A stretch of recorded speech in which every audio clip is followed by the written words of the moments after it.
to the top.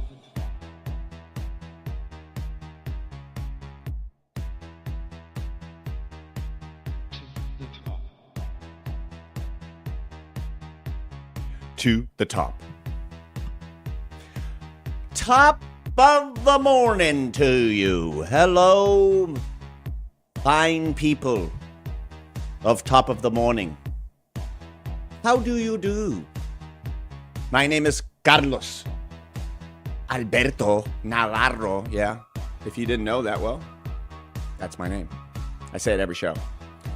And I just want to thank you for being here. Whether you're watching live or whether you're watching later, we appreciate it here. The entire staff of me and Billy, because he's not freaking here today, our producer, he's always late. Julie's here. Top of the morning to you. That is E to the D. Top of the morning to you. It is great to see you. We're going to talk about a lot of things. Ready? We're going to talk about the Passion Project experience last night. We're going to at Rollins College.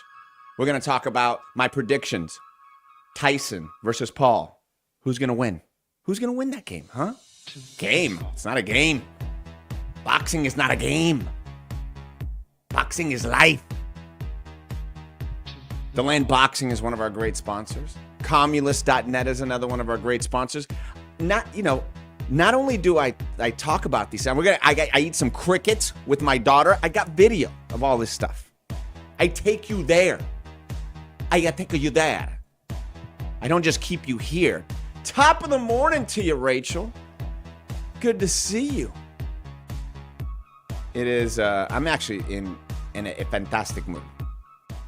Fantastic mood. And I'm going to put that up there so everybody sees it. And, last night was a great night.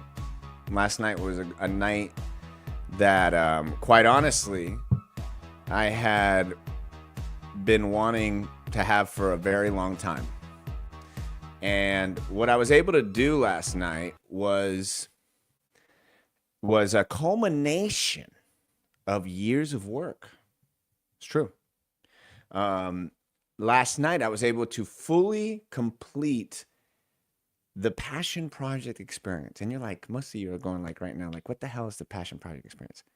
I'll tell you what the Passion Project experience is. It's basically my motivational speech, plus with performance, plus with kind of a whole program of learning. And so, you know what? Before I do that, I didn't share. Because if you don't share, if you care, do me a second. Do me a favor.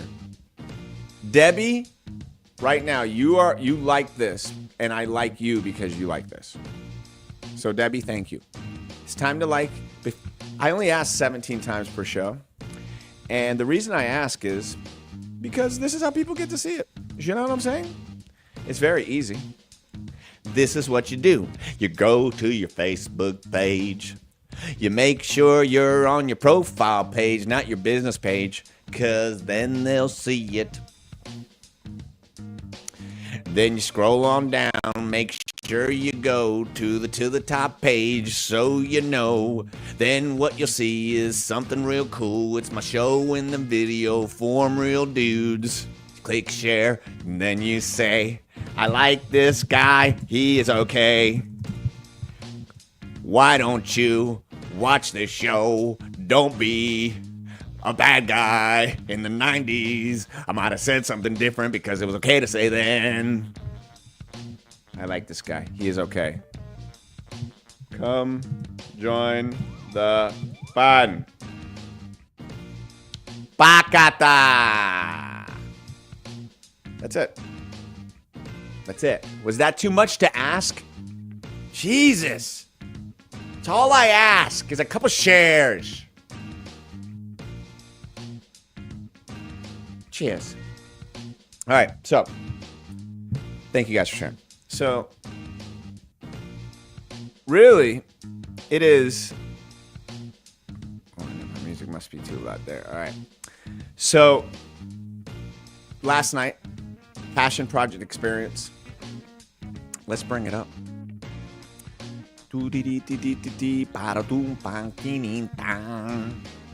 Saratumpata, halitu, luli la la la dooby doo, halatum. Halitum. I'm speaking in a foreign language. I don't know if you guys know that, but I speak several foreign languages. That was Halitun. So I didn't think you guys knew that, but maybe you did. All right, so last night was the Passion Project experience at Rollins College. And man, it went awesome, guys. It went so great. And I'll tell you right now, it is a bit nerve-wracking to, not in a bad way, but to put on shows.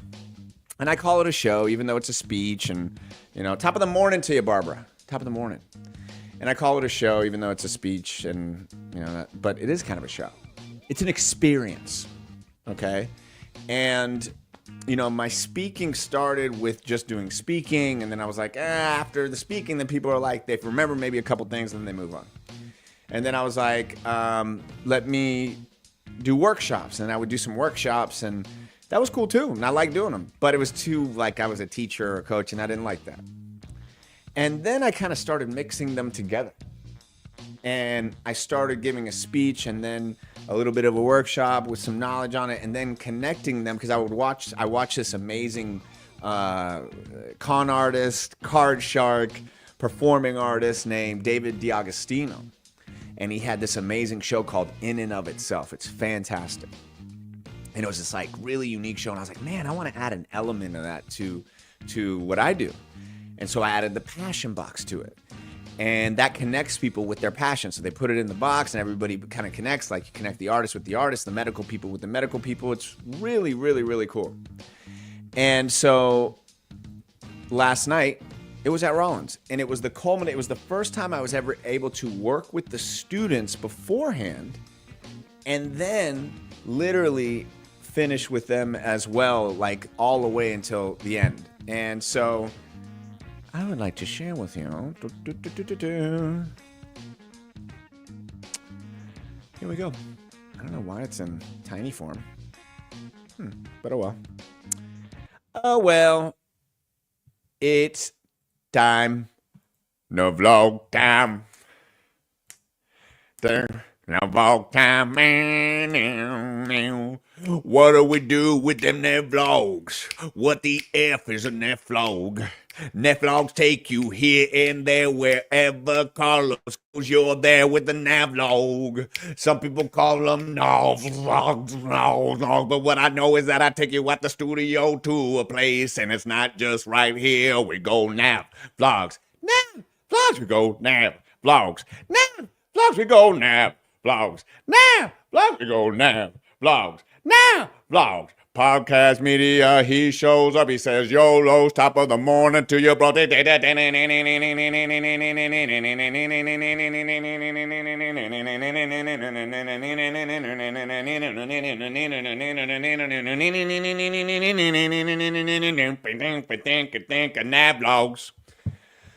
That's the new intro for the Navlogs, if you didn't realize that. Back to the vlog. It's time to box. It's time to get some energy out. I dropped off my kids and I didn't want to go directly into another song. I swear to God, guys. And yes, that was off of the damn dome. You could see it. You could see it was off the dome. I was like, off the dome. Listen, I didn't know I was going to go into a Deland boxing song. Oh, ladies and gentlemen. Hold on a second. Hold on. Ladies and gentlemen, the one, the only, Magnolia. Let's put some good music on for you, baby. You get Tea Time Teddy music.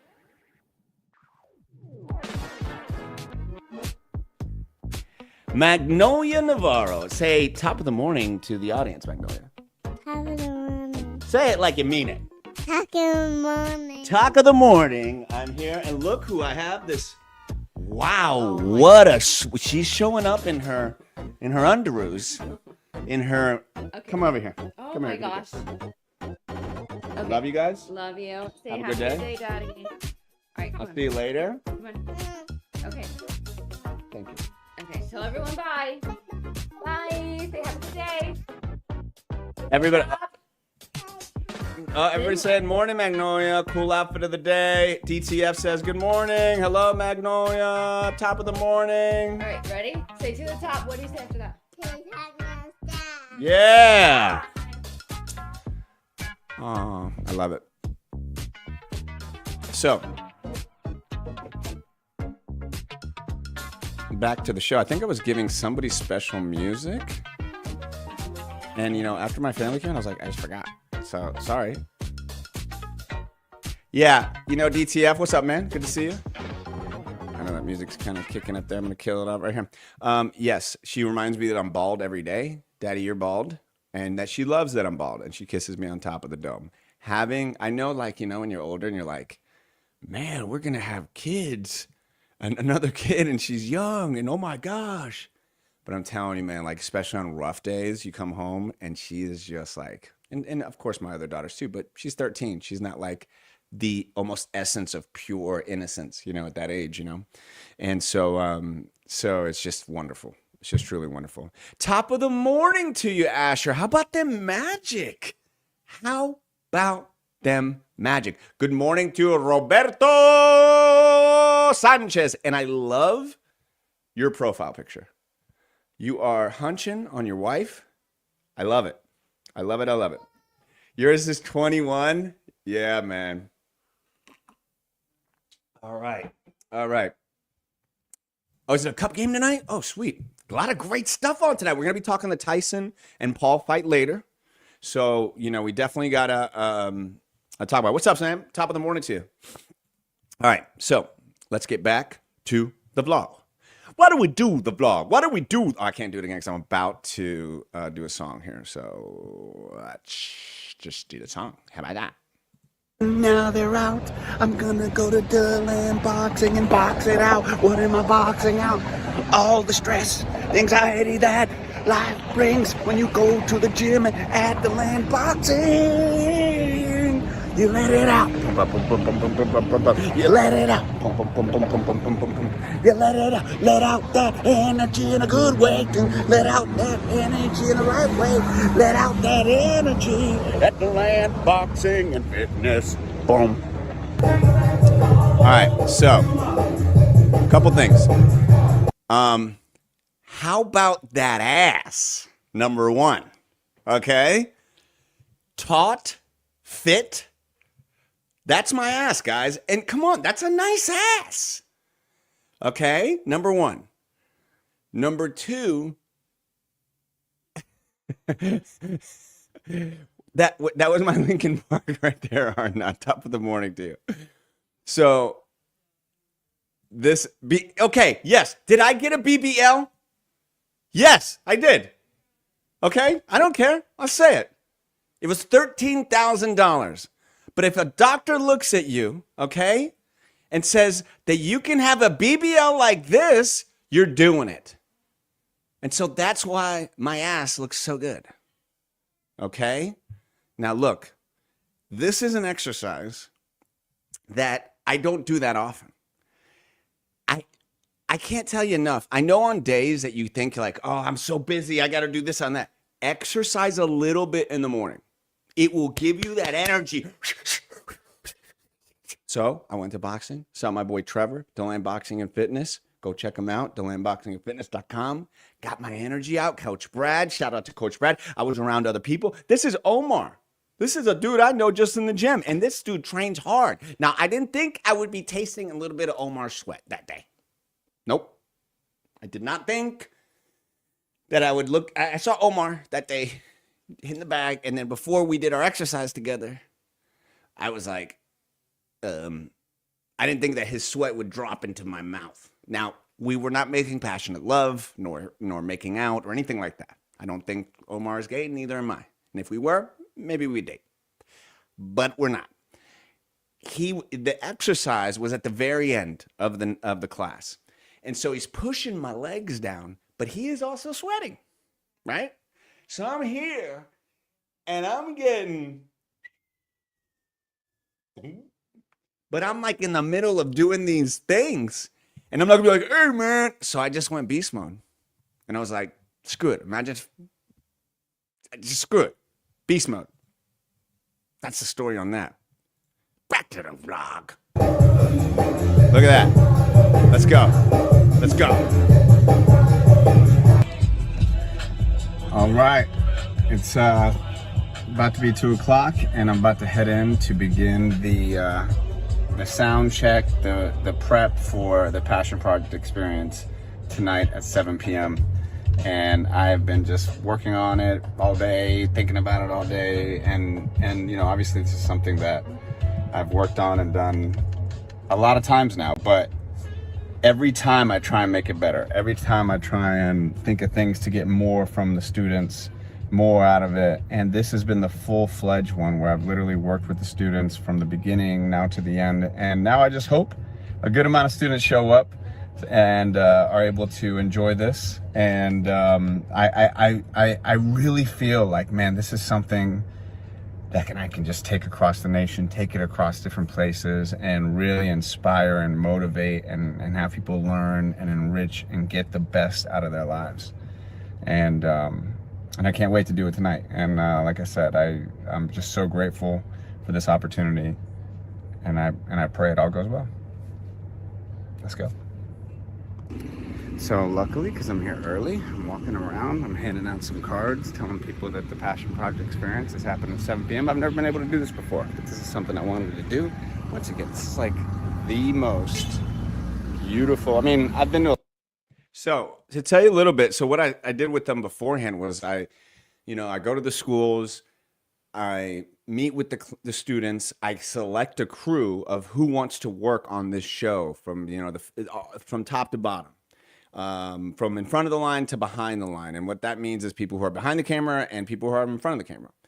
And so this was the first time I was able to get ahead of it more, to be able to work with them about 4 weeks ahead of time. So one thing that we did was we created commercials. I worked with them, and then I was like, oh man, how do I make this even better? Another thing I would have realized is walking around the campus and handing stuff out would have been good too. You learn every time, no matter what you do, a project, a skill, whatever, you should always go back and go, hey, how can I make that better? How can I get better at that? It's not like, how do I overhaul it? Because I have really love what I'm doing right now with the Passion Project, but it's more like, how do I refine it? I was telling this to the students, and you got to think about this too. Like, the only reason art ever has deadlines is to make money. That's it. True artists, it's never done. But if you want to make money with your art, you have to put deadlines on it. And so, perfect example is this. It's a hard date that has to be there, and obviously I get paid to do this, and there's a lot of responsibility. So the deadline is there. But if it was up to me, like, I was working on I was literally adding things to the presentation up until I left. And I tell this to the students, and this is how I talk to the students. It's like, I talk to them as a performer, I talk to them as a production guy, I talk to them as a broadcast guy, I talk to them as a father, I talk to them as a, and I kind of tell them like, hey, I'm going to be talking to you and sharing a lot of different things in a lot of different ways, so that you can take it and kind of go. And that's what I was able to do. I was able to make this presentation, what I think was probably the best one that I've done. And then I get that energy, that youth energy of the idealistic and in the purest best sense, the energy of people that haven't been hardened by life, the talent, the students that I've gotten to work with are the cream of the crop of kids. And I can't wait to work with them again. And I tell them, I'm gonna be working with you again. It ain't gonna be on this set. It'll be on a TV show. It'll be on a movie. Shout out to everybody popping in. Last Poet, good to see you. Top of the morning. Always improve, Sam. And I appreciate everybody who has liked as well and hearted. Asher Hamilton, Matt Snyder, Joyce, Julie, Debbie. You guys are awesome. Barbara, always. Oh yeah, thank you. I'm telling you, I get to go on these beautiful campuses. They are gorgeous. I work at a lot of liberal arts colleges, and they are gorgeous. I love it. I take it. I breathe it in.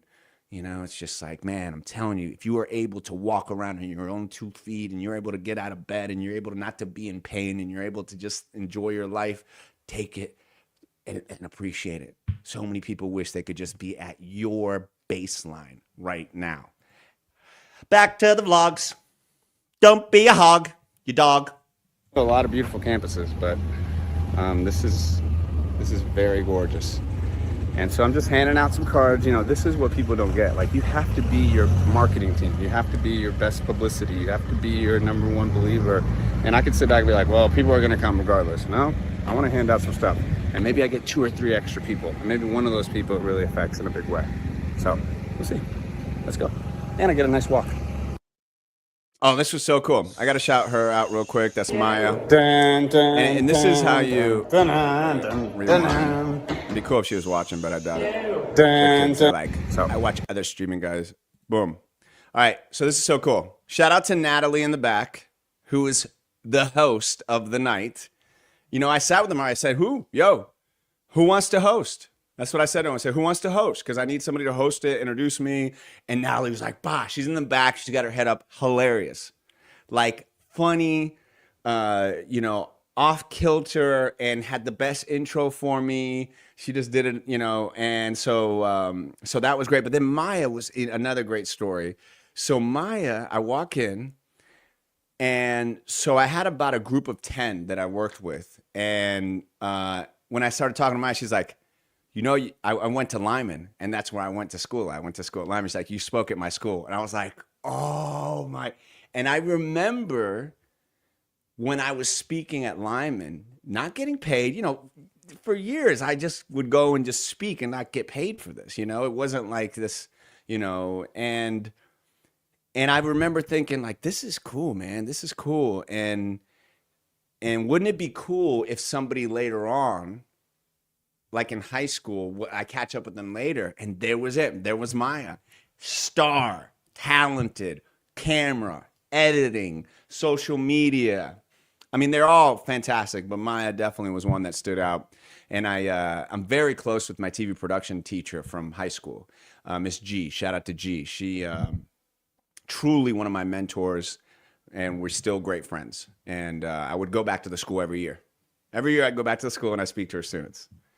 And, you know, 1998, it's been a long time. And she accepted me back in when a lot of people were shunning me. They were like, yo, you messed up. Yeah, she was never, G, I love you, G, I always will. And I would go in and I talked to the kids. And that was really like the basis of kind of how I started doing this. Yeah, DTF. Yeah, man. I loved it. And I took a picture. I sent it to my TV production teacher. She's like, oh my gosh. Yeah, Julie, it's like the best. It's, you know, it's really weird. It's like the best of like entertaining and like coaching, and I just love it. So, and I love to be able to share it with you guys too. So, back to the blog. Thank you. Yes.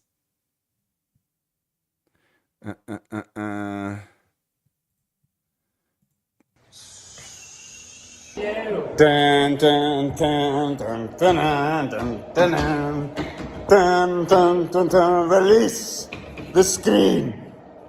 It's done. It's done.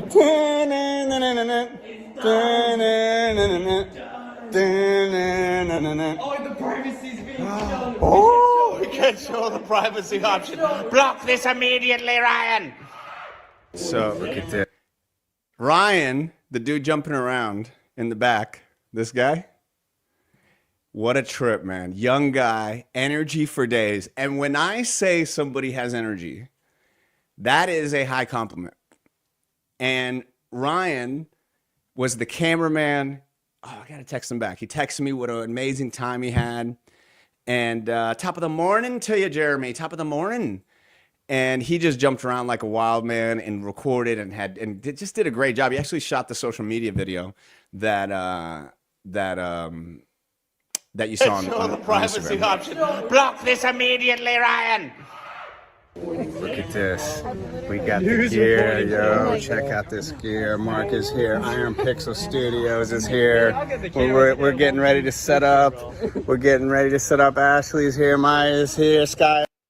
Yo, There's here, Ryan. this was so sick.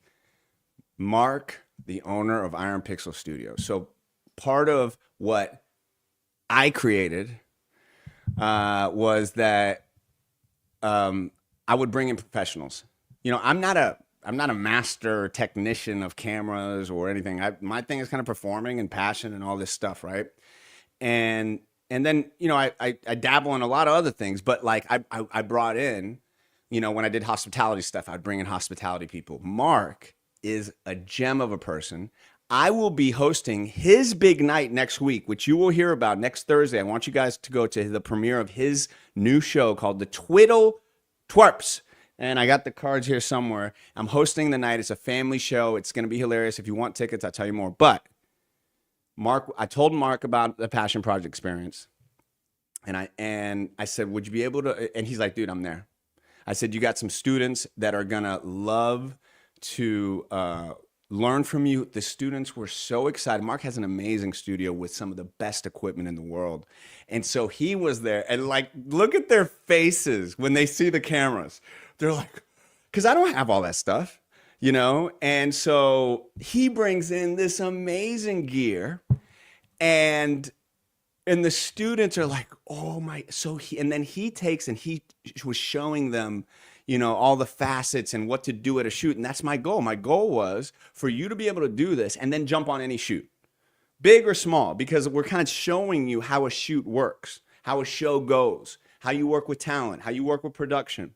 And it was really, really, really great.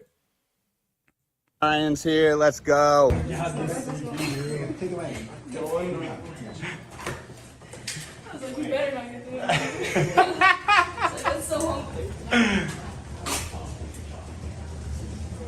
Top of the morning to you, Alicia. And you know that's look at that. I got plenty of cables to run cables down, and then I see nothing there. So, Focus. you know, the experience that they're getting, the students, with a guy like Mark, who has done everything under the sun, from movies, industrials, you're getting firsthand knowledge. When you get to a set, there's not people telling you, hey, you know, this, do that, whatever. You know, you're just better start working. That's production. That's what I learned from my TV production teacher in Lyman High School when I was in high school. And, you know, he's going through, he was showing them this really, I didn't even know that they had this focus meter that your eyes turn green when it's in focus.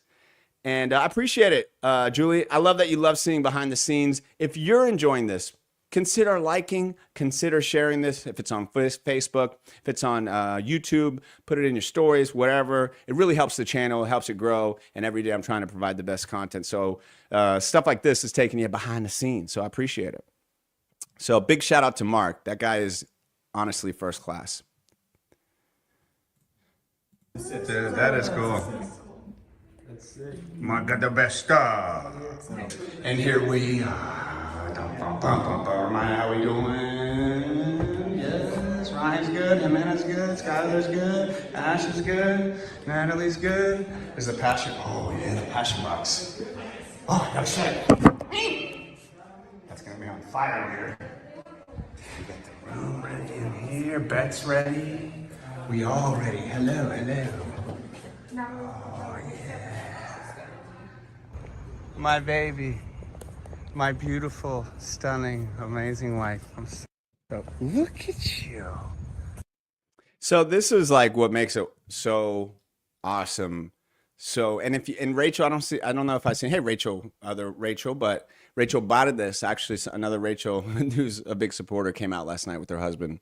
And one of the great things that Megan has been right there by my side the whole time. You know, you got to have somebody who believes in you. And when you are like trying to do motivational speaking and acting and all these things that are just so ethereal, and for lack of a better word, and so hard to attain in many senses. And she just believes in me. And that's literally part of my speech is what I go into is like, if you, and I want all y'all to remember this, if you have one person in your life that believes in you, you can take over the world. And she believes in me. And I know there are people out there that don't believe in me, and they're butthurt, and they've taken things personal, and they'll probably regret it. But then there are people all around that I love, but this one right here, my boo, she was able to make it to the show. She had gotten out of work, and man, love seeing her there. It's always great. She's seen my speech and heard my speech 40 million times, but when somebody loves you, you know, you're there for them. And so she was there for me, and I appreciate it. Wow. What a smoke show. You look spectacular. Thanks. I really have to go potty. Come on. Okay, ladies, why do y'all always have to pee? Can you tell me that? Alina, top of the morning to you, and I believe it was your birthday yesterday. Happy birthday. I saw like a post that was like your birthday. So happy birthday. Why do y'all always have to pee? Sometimes y'all go pee, and then I turn around, and then you say, I have to go pee again. You know? I get it. When y'all have babies, they can go, poo, pa, poo, poo, poo, ha. They do the whole 1-2 punch to the insides. Top of the morning to you, Tanya. She does look so damn pretty. But my wife usually has to pee after she pees. Ricky is worse. You know what? Oh my gosh. Ricky is worse than I'm going. Really? Then he may have some what is that? What is that thing down there? What's that? Yeah, I get the pee thing. I shouldn't actually make fun of the pee thing, because quite honestly, I think that as you get older as a man, it tends to happen. So, let's move on. The bathroom's right inside. All right, it is almost 6 o'clock. Doors open at 6:30. I was looking at my hair because I was like, I didn't shave there. Anyway, look at the team. We're ready to go. We are ready to go. We have a 3-camera shoot operation going on. The team is ready. All right? Look at the crew just discussing things they're going to do later. These are a very talented team I have here, and we're about to do the passion project here. So close. So close. I get hype. Let's go. Yeah.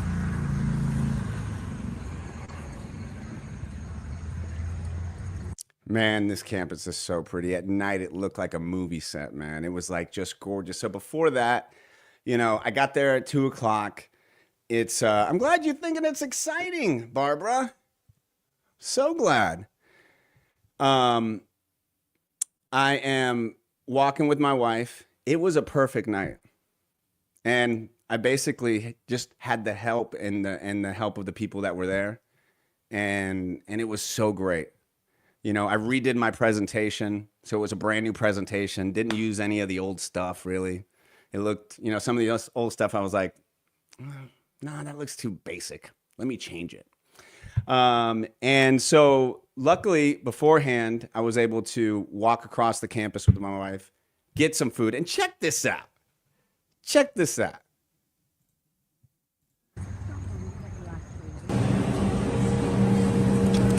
They got a dang cafe. They got a market.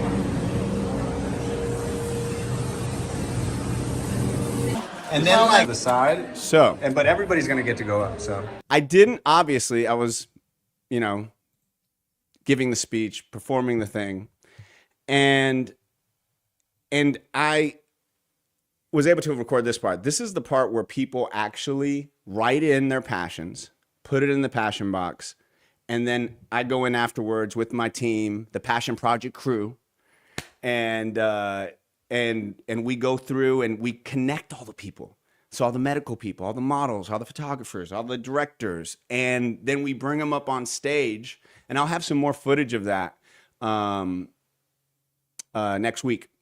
And it was, so this is the little passion box there. And so I was able to go in and select the people and had some, and so then we go back and everybody connects and it's like, oh, and it was, we stayed till about 11 o'clock at night, taking pictures, you know, connecting everybody, you know, everybody switching numbers, and it was a perfect night. And I'm so excited, and I've already got a couple of new places that, you know, I'm working with somebody new that is fantastic, that has got some really great contacts. And so I'm already going to be in some of these new schools. I don't want to talk about it just yet, but they're very close to being announced. And so things are moving great. Things are moving forward in a huge way with the Passion Project experience, the best it's been in a long time. And so I just want to say thank you guys for checking that out. Yeah, it gave me a little bit of goosebumps last night too. And I definitely am seeing how it's going to grow even more and more and more. You know, especially there was some negativity that was on, that was connected to this, and now that's gone. And so I really feel like, especially since that negativity's been gone, it's just taking it through the roof. So, all right. Now, you saw me somewhere earlier. Yes, you did. You saw me just sitting there, let me see here. I don't have my, I'll give a little sports call. Yeah, that's pretty good. I like that. Eastern Florida. It's funny you say that. In communications right now with an Eastern Florida school. Hell yeah. So,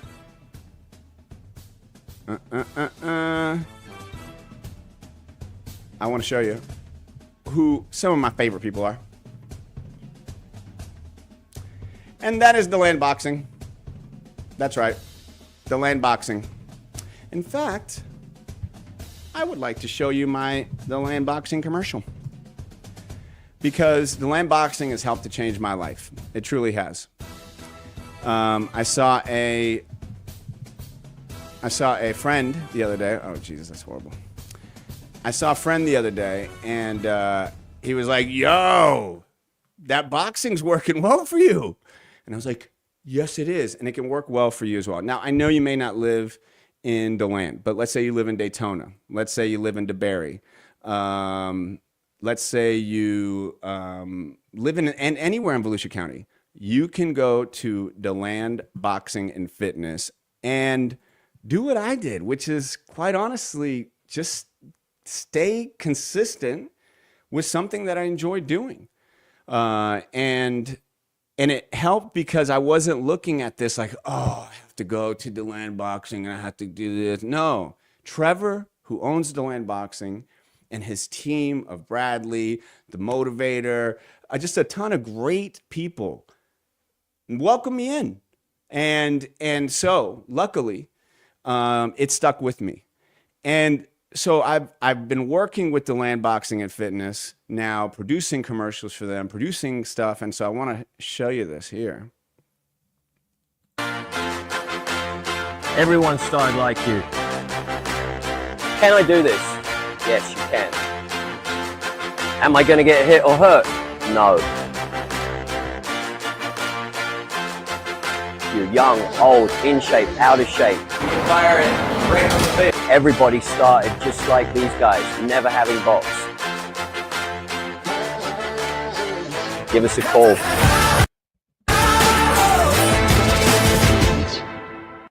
You don't have to be a boxer to train like one. This is the motto of Trevor. Give him a call. Go to DeLandBoxingandFitness.com and check it out for yourself. First workout's free. Mention Top of the Morning. Hey, I saw it on Top of the Morning. That would mean the world to me. And if you could follow them at DeLand Boxing and Fitness, that would also be great. So I appreciate it. Now, who is interested? Who has ever eaten some bizarre things? Okay, what do I mean by that? All right, what do I mean by that? Can I take a break? Can I take a little break, guys? Can I take a break to have some granola? Boom. Oh, yeah. That granola is fantastic. Good granola. I feel healthy. All D pink lemonade, okay? very healthy. I think there's only like 7 or 8 bad chemicals in there. You've been told you eat odd combos of food. Is that an odd combo of food? Granola and lemonade? I thought it was kind of cool. Allow me to find. Knock this out here. So we have this spot here down the street that it just opened up. It looks really cool. But I have to write this thing real quick. I ate a cricket. Because you'll see I eat a cricket. Boom. And it's like a market, and they have a bunch of different things. And it wasn't open. And then my wife and I, we kept checking out. Finally, it was open. Finally, it was open. And we decided to go check it out. And it's a cool little market. So let me show you this cool little market. Yeah. Let me show you. Here it is. Here's the market.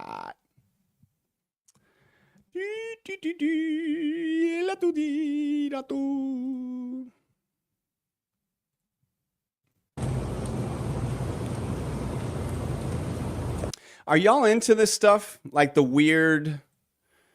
Are y'all into this stuff? The weird foods? Like the Japanese, the Korean stuff, like the seaweed Dorito. That sounds like a dirty sex move. And then I gave her the seaweed Dorito. She loved it. She didn't see it coming. I personally am not. I think it's cool when people have that palate. But some of this shit just sounds gross as hell.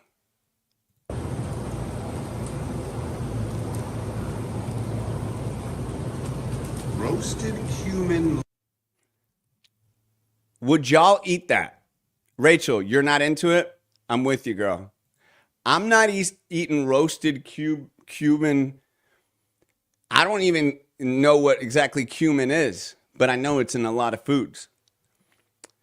But who the hell was like, yo, hell no, right, Eddie? Hell no. I mean, would I try it just to say I'd try it? Yeah, I'd try it.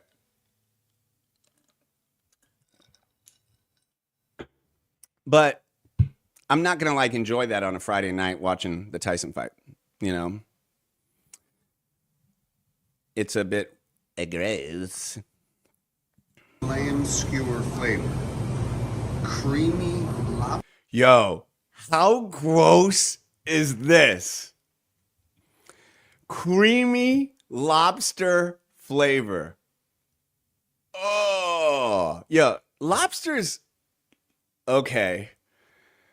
I'm a crab man. I've always been a crab man. I'll die a crab man. I like crab better than lobster. I think crab is better than. Really? You were given a Yum... That's what that is, a Yum Box subscription. They send foreign junk food each month. They have weird tastes. Do you like that? That surprises me or not that you're like a foreign foodie guy. But creamy lobster flavor. Yikes. Yike-a-roonies. Cumin is in a lot of Mexican food. That's a cool picture, Kevin. I like that picture. Very cool picture. Like you look like you got a lot of money. Give me some of that money. I feel the same way about stuffed crust pizza, Rachel. That's why we're friends. Pizza's the perfect. Yes. I used to be like, yeah, feel that crust. Like when I was a kid. I would like, oh, but then I heard the phrase. I never forgot it. When I used to order extra cheese on my pizza, and somebody who was really into food looked at me and was like, you can only taste so much cheese. Never got extra cheese after that. Think about that.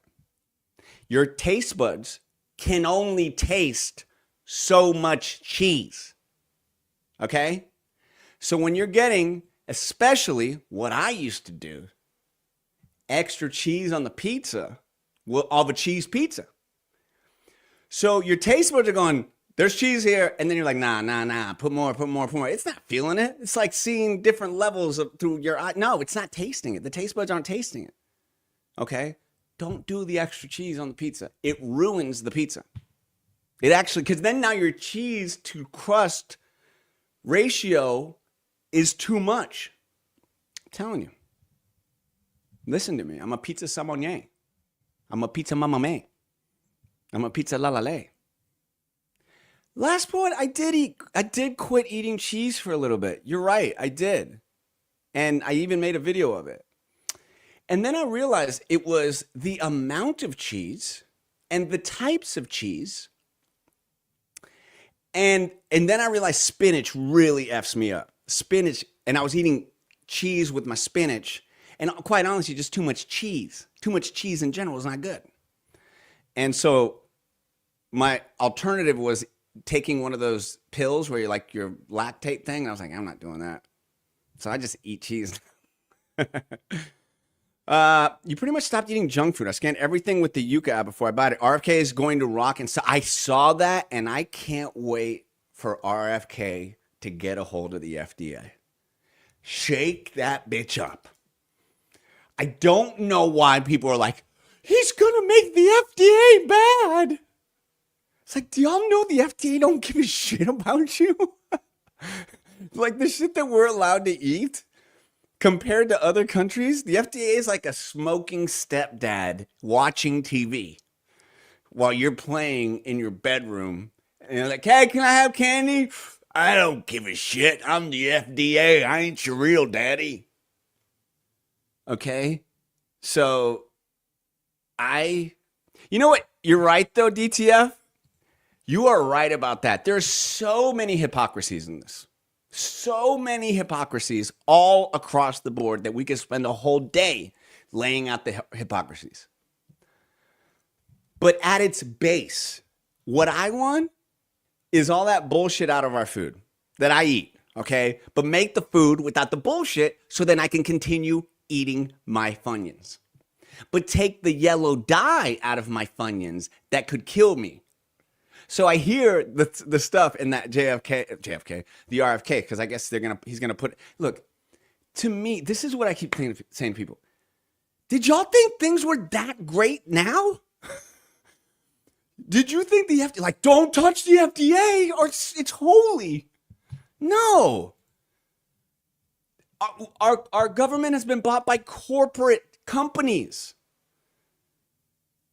I don't give a shit about one side or the other if they're going to follow the teat of a corporate company. I want RFK to go and shake the damn tree of the FDA. Get all that bullshit out of our foods. It was literally just Megan was bringing all that up to me before even the video. I sent the video of him talking about it. And I was like, hell yeah. What a hypocrite. What a hypocrite I would be just because I happen to be liberal. For me, and he's liberal, he's a libertarian. For me to disagree with things that I see are changing in a good way, that I've wanted to change. I've wanted this bullshit out of our foods forever. You know, I'm down with that. You know, it's very liberal. And I think we're in this stage now where basically there's so many liberal ideas that are being like turned into conservative and vice versa. And so, yes, the FDA is corrupt. Now, a lot of things have passed without getting yes, and Big Pharma. So go for it, man. Big Pharma, go after them too. And you know, he should be held accountable. Everybody who's in this position should be held accountable. But a lot of our snacks are not allowed in other countries. I know. And when he just did a video, I would highly suggest watching it. You know, truly at my core, I'm more of I go against the grain. That's my core. And so when I see somebody who's like, yo, we're going to go against the FDA, I'm kind of like, hell yeah. You know, so I can't wait to see what happens. Now, I'm not saying I'm agree with everything that's happening, but I just think somebody who's dedicated their life to that, we just need to clean up our act. Now, the hypocrites, remember when Michelle Obama was trying to put out healthy foods and we put calorie intakes on menus through that administration, and oh boy, was the government coming after us. Why aren't people saying that now? Why aren't people screaming, the government is coming for my Skittles. The government is coming for my Cheez-Its. RFK is coming for my Doritos. Oh, because they like that person. That's right. I get it. You know. They care about their money. Government cares about their money. The government's a pimp. And they sit back and they go, give me that money. You can do that, baby. Go and make me some money. Can I eat this delicious snack? It's really bad for you, but go have a sack. I'm the government, baby. I'm the government, baby. I'm the government, baby. I care about making that money, baby. I'm the government, baby. Give me that money, baby. Eat all the bullshit. I don't care. What is the Yuka app? I've never seen that before, dude. I'll check that out. Yuka app. Is it the delicious vegetable from the islands? Yuka? And it's just pictures of yuca? Or it does something else? I'm going to have to look into it. Back to the weird food. Back to the weird food.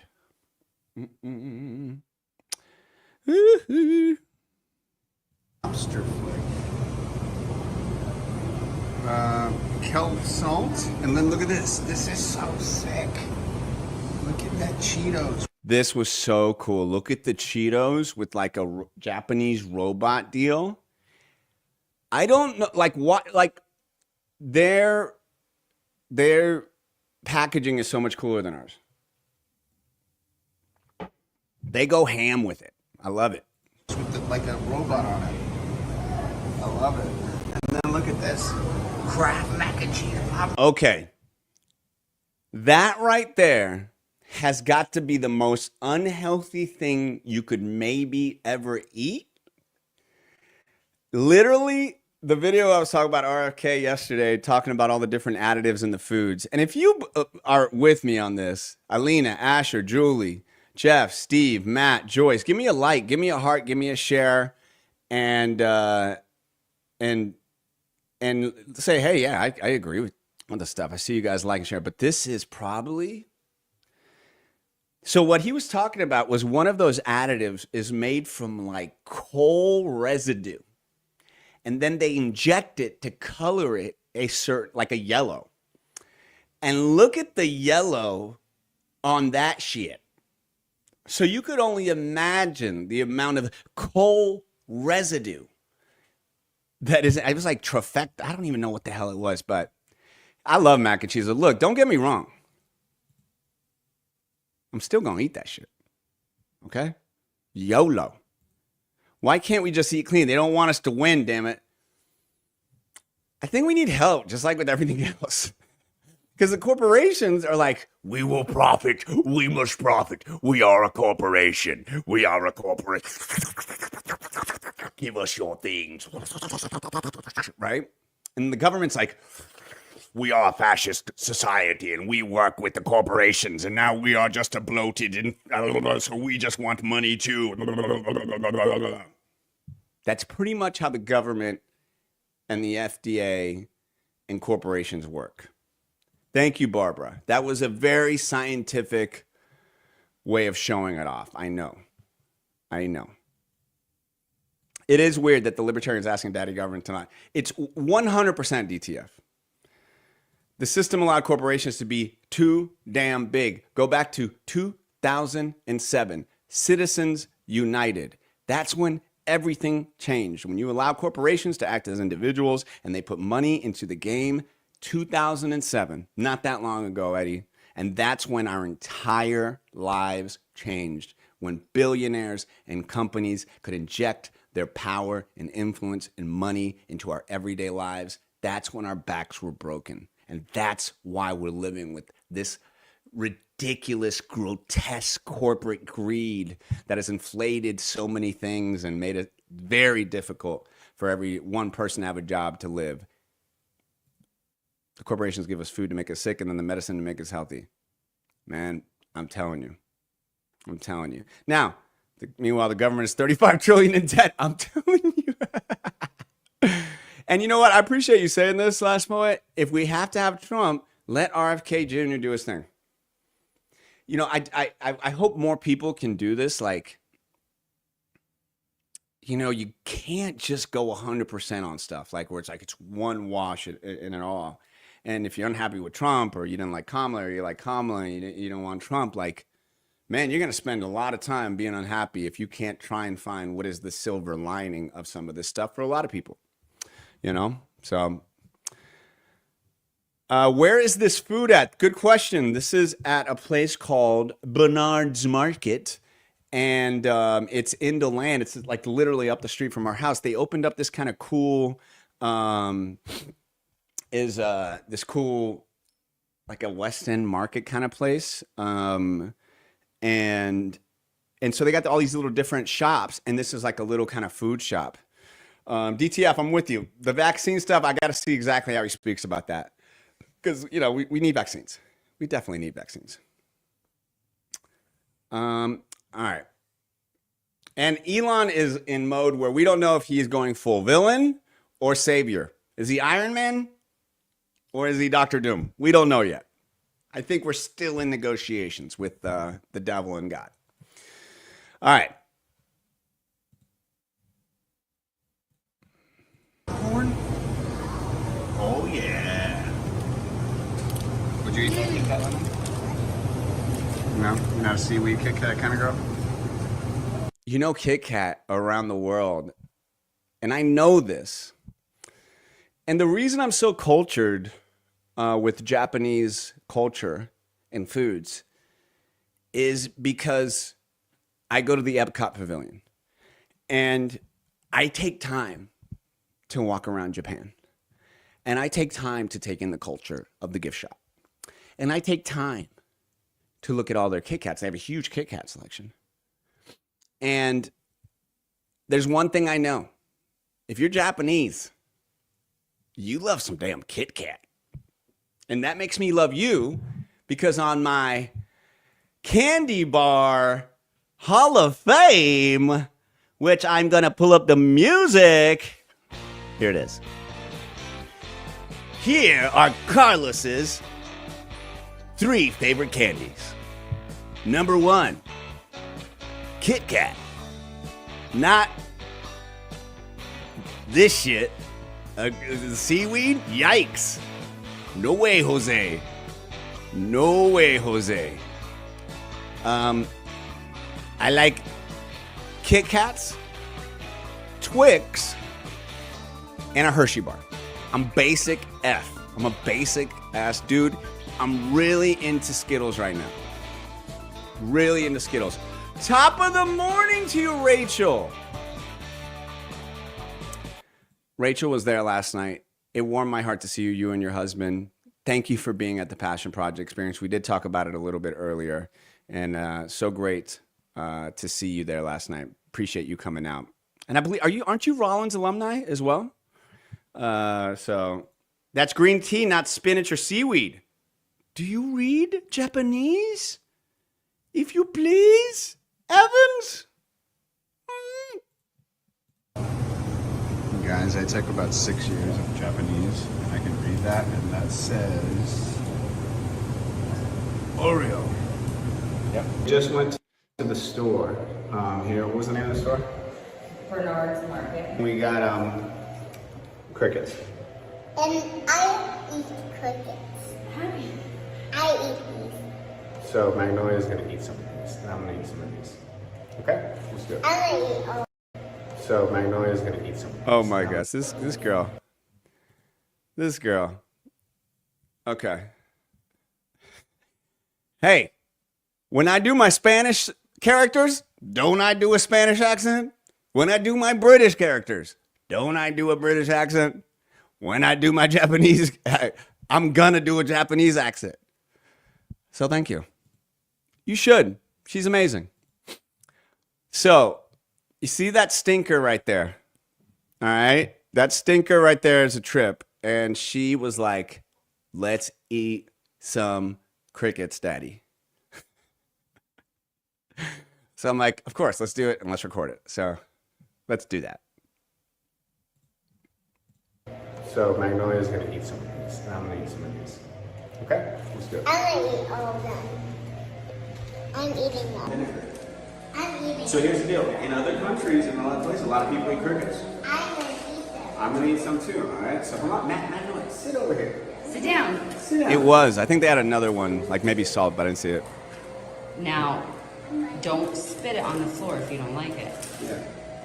She is so ready to eat these No, crickets. totally. I've eaten them before. They taste like, they're a little salty. I like them. All right, hold on. You gonna pop it in? Can I eat it? Ready? 1, 2, 3, go.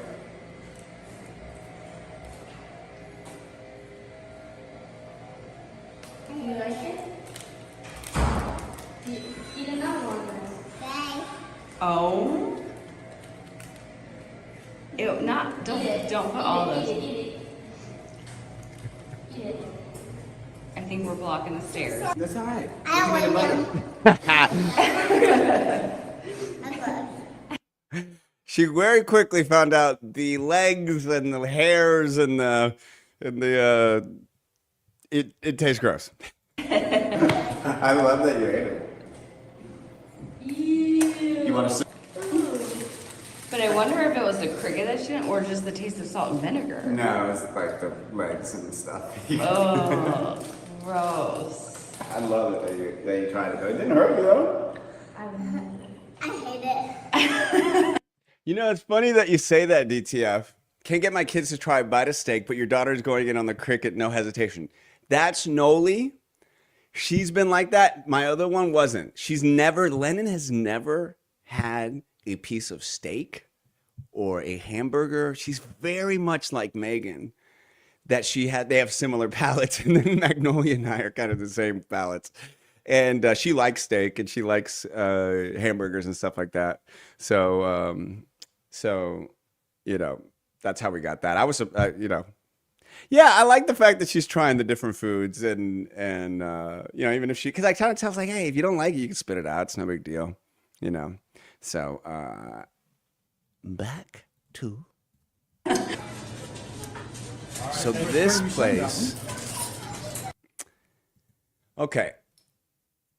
So this place was good. It was called like Tropi Cuban or something like that. And for me to have a Cuban sandwich place pop up at the end of my street, that's bad news. Because I mean, I'm going to eat a lot of Cuban sandwiches. And so I am now going to the shop and I walk in, I'm like, oh my God, there's a Cuban sandwich place. Now here's the problem. Too many choices. Too many choices. I know a lot of restaurants think, like, and look, Cheesecake Factory is one of those, okay? That you think a lot of choices is good. It's not. It's overwhelming. And that place was really good. I had the Cuban sandwich. You know what I'm saying, Rachel? You walk up there and I was like, ooh, it said the best Cuban sandwich in the world. And now when I hear that, I've literally had Cuban sandwiches all over the world. I am a Cuban sandwich sommelier. I'm a Cuban sommelier. It's a term that they give away in Cuba. And so I'm going to try a Cuban sandwich. If it says Cuban sandwich, I'm going to try the Cuban sandwich. If you got a jupiña, I'm going to have the jupiña. If you got a quesito, I'm going to get the quesito. Okay? And if it's a pizza place, I'm going to try your slice of cheese. You don't have to have the bacon with the cheese and the syrup from Hershey's that we bring in from Italy and all this basil with the cream on top, just like Mama used to make. I don't need all that shit. Too many choices. Analysis paralysis. Because you know what? That's what happens. Analysis paralysis. Oh my gosh, too many to analyze. I'm paralyzed. And so, you know, the bread aisle is a trip. I used to go down the bread aisle and look for the 2-for-1s. I'd be like, what bread is cheap today? And then I realized my sandwiches aren't that good when I miss, so I get some nice hearty bread. So this place, lots of choices. And if you, E to the D. The guy in front of me got the Key West Cuban. I got the regular Cuban. If you also get analysis paralysis with too many, give me a like, give me a love, give me a share, give me a comment, give me a share, give me a love. Mwah. All right. So, lots to decide. I went with the regular Cuban. Was it the world's greatest Cuban? As they said. And let's be honest, for years, people been getting away with the world's greatest this, world's greatest that. You know what? Yeah. Do I have a world's greatest dad mug? Yeah. But the fact is that we need to get a world's greatest committee in order to stop people from saying they're the world's greatest without, like Guinness. Like, you can't just be like, I'm the Guinness Book of World Record Cuban. That's me, papi. You know what I'm saying? It has the bacon listed twice. E to the D loves the bacon. Just some thoughts on world's greatest. It was not the world's greatest. It was good. I'll have it again. Yeah, the avocado. Look at this. You got the tripolata. You got the Cuban twist. You got the El Macho with the Key West Cuban, the honey grace. All right, sorry, we got a song here. You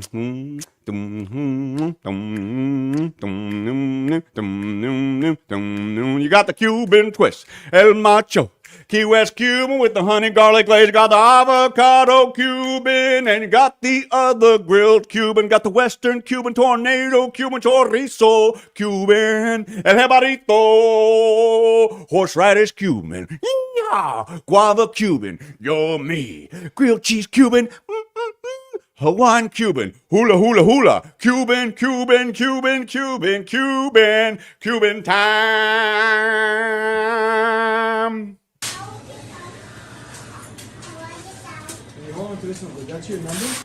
All right, so here's something I never did as a kid that my daughter and my other daughter are obsessed with. Case files. So the obsession of ladies with Dateline shows figuring out murders is now to the kids. My daughter also has is a little sick. So basically, oh wait, let me show you how it works. hold on, let me turn it around. I was like, tell us how it works. So you open this up and all this stuff is in there, and then there's instructions. You have to scan it, and then you have to answer questions, so you can't just like cheat your way through it. So our first question is, how did Jane Doe get to the island? So this is Jane Doe. So this is so cool, even though I would never do it. My daughter and my other stepdaughter, Avery, who's like a goddaughter, is Magnolia Lennon's best friend. And they go to Target. The suspects are hot guys, yeah. And they go to, so she was staying the night, and what they love to do is to play these games. You buy this game at the store, they sell, and it's like this murder game where you got to figure out who killed who. And it comes with all these photos, and it's like $30. And basically, it's like it's not an escape room, but it's like a clue, a next level clue, where you're like, once again, this is why passion is important. My daughter, she like looking into criminology. She loves that stuff. And so does Avery. So like that's something that they enjoy doing. And so I personally don't. I don't care about them. I'm like, I don't care. That's not fun to me. But I love that they enjoy it. And I do wonder why all ladies are obsessed with Dateline and figuring out murders. Obsessed with it. And then now kids, the young girls, they want to figure out the murders. Smoke show with the little gap in her teeth. That's exactly what we said. We have to guess. And we're trying to find out, but it's a little bit hard Well, we don't know anything. We never know where to start. I gotta tell you, there's not one part of me that wants to figure this out. Well, I do. Isn't that crazy though? How just, but I guess I could. All right, I think it's the guy with the beard. It's this guy. He did it. Really? You think you guess? All right, Rob did it. Boom. Dirty Rob. Dirty Rob. I don't think it's always like Elise. I feel like it's this guy. All right, take a guess, Lemon. Just blind She guess. looks like she hates her. She said that she needs braces and all she got mad. Oh. Beef. All right, good luck. Thanks. Ha ha! I like that joke.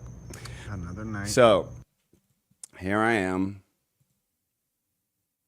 You like watching Law Tubers? Law Tubers. That's a cool name of it. Rachel, you should do it. So, great. That is not something that requires. Exactly, Eddie. Exactly.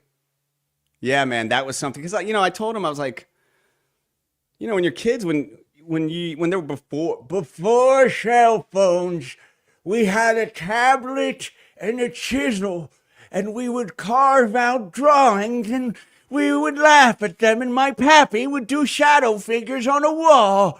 That was the good old 90s. But in the 90s, and look, I'm old school. I'm from the 90s. We played outside. We played with our friends. We played games. We didn't have the cell phone.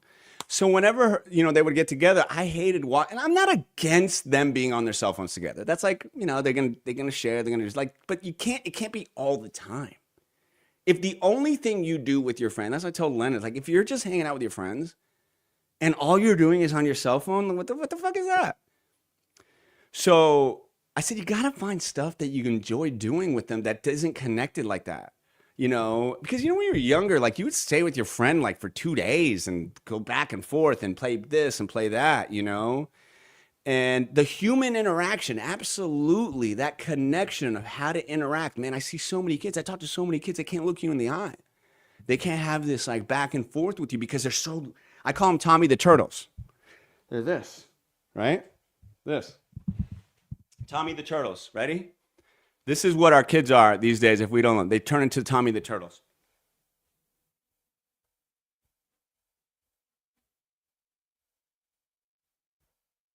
Get the neck something like this. Because we're all doing it, right? We all got the phone in our hands. Our kids see us. I'm as guilty as anybody else. But when you're a kid, you're not going to get that playtime back. You're not going to get that playtime back. And that is some of the best times of my life. I can remember as a kid just unsolicited, unfiltered playing, right? And so they're playing. They're young girls. They're young ladies. They're 13. So I love that they're able to do something that gets their brain going. And then, back in the day, when you are partying, being a hot shot, you go out Friday nights and you party hard, man. You party hard. And then even as you get older, 20s, 30s, you start like, man, I should be going out. It's a Friday night. And then eventually you get to a point in your life where you could give a fuck about going out, quite honestly. Okay? I loved clubs and going out and partying about as much as anybody. And for a long time, I'd be like, man, why am I not out on a Friday night, a Saturday night? And I would get in trouble on those nights and I'd wild out. And my wife was never like that. My wife was always a homebody. And even at the beginning of our relationship, that was, we were younger, so we went out more, But as I got older, and then she would just ask me, like, why do you want to go out? And it was like, and then I ultimately realized, I just want to get drunk. Number one. And I guess I was like connecting to my youth with it or whatever. And I got it all out. And now a perfect Friday night for me, of course, if there's an event, if I got something to do, sure, love it, I'll go out, do something. But man, if I can look around my house on a Friday night, my kids are safe, my wife is cool, we're having some dinner, I'm gonna watch a show, I'm working in the yard, I love working in the yard, I love working on my property, and I'm in this moment right here, where I'm in my backyard, I'm trying to hang my lights. A lot of them fell during the hurricane, so I'm reworking it. I don't have my cell phone out. This is where you reset your serotonin. If you feel like you can't, like all day long, you're just hitting the same thing. Your mind. And nothing gets you high, nothing gets you, like not literally high, but like, excites you. It's your serotonin all day. It's being hit. So go outside. Put the phone away. Obviously, I was filming for this. But then I would put it away because if I have it on me, then I just check it. But this was a nice night. This was a nice night. In my yard, messing with my lights, and I gotta be honest, I love it. It's always. We're gonna it'll be talk the about one Tyson just next, flip or it not? all on, it's all perfect, and I've had it at times, but quite honestly, it's kind of a pain because there's squirrels that eat through the wires. They go out, circuits blow, but I think I'm figuring it out better and better and better. Either way, it's gonna look nice.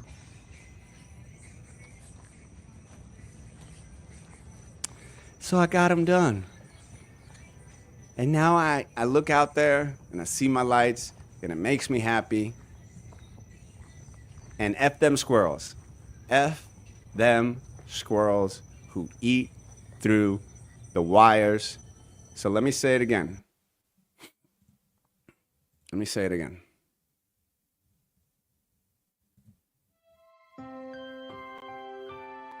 In a world where squirrels keep biting through the wires of my lights and short-circuiting the circuit, I'm coming for you, squirrels. Oh, I gotta change the music. I gotta change the music to this. Oh no, I'm gonna scare the squirrels. Hey, squirrels. Yeah, I'm talking to you squirrels in my backyard. You little sons of bitches. I've had to buy so many new lights because you enjoy eating through the wires. I'm not gonna say it. Barbara's gonna say it. If I wasn't such a nice man, I would shoot every squirrel in my backyard. Okay? I would shoot every last one of them. But legally, I cannot. Or can I? Does anybody know what's the squirrel law? Can somebody let me know? Can I kill every squirrel on my property and then eat them later or sell the meat to some redneck? I need to know because they're killing my light system. How am I supposed to have a beautiful lights in my backyard if every 2 seconds, Sammy the squirrel's munching on my wires? I will destroy them. I'm coming for you, squirrels. If that squirrel law... Hold on. Anybody know what the squirrel law is? Ruth, do you know the squirrel law? Rachel, what's the damn squirrel law? Because if I can take them out... That's right. I voted for it. I want to hunt and fish. I don't hunt and fish generally. But I will hunt and fish some squirrels. Leave my lights alone. Tell your squirrel friends that hell will be paid if you decide to take down my lights. I will wear a coat of your skin. I will flaunt it in front of all of the squirrels of Volusia County. I will hunt down your squirrel children and make them pay for the penalties that you deserve to be having. I am the squirrel killer. Who dares to enter the Navarro kingdom?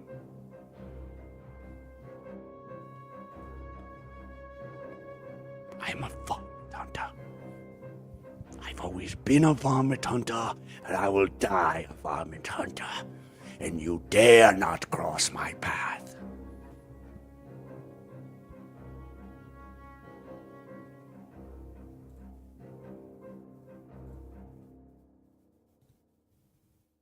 But don't the lights, don't they look nice though?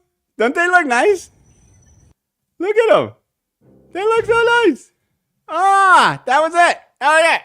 Bum, bum, bum. Wow. You know when I go and do that devil voice kind of deal, really takes a lot out of me.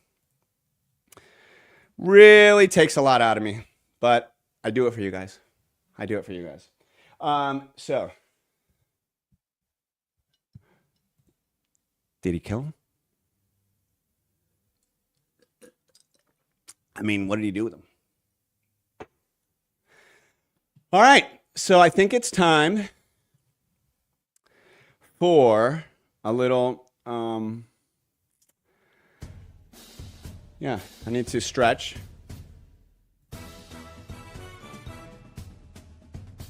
Woo! Ah.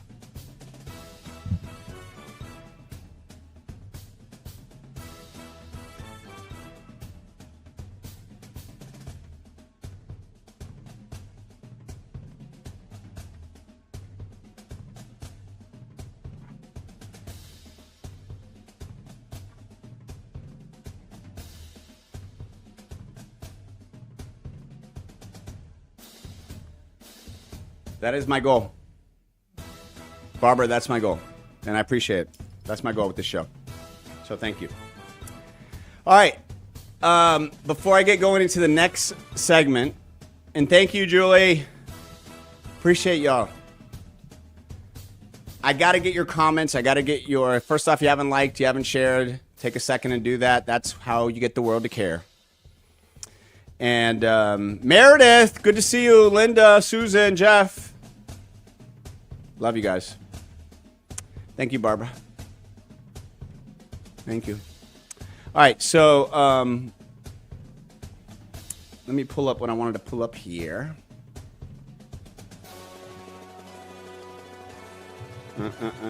So I got to ask this question first off before I go into that. I want to share with you guys a great new sponsor of the show. That's right, new sponsor of the show.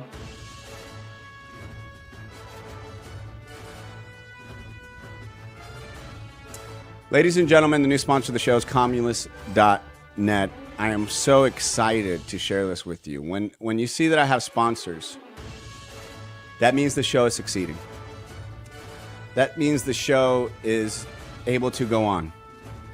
That means the show is able to go to the next level. And people like Dave over at Comulus.net, they are fantastic people.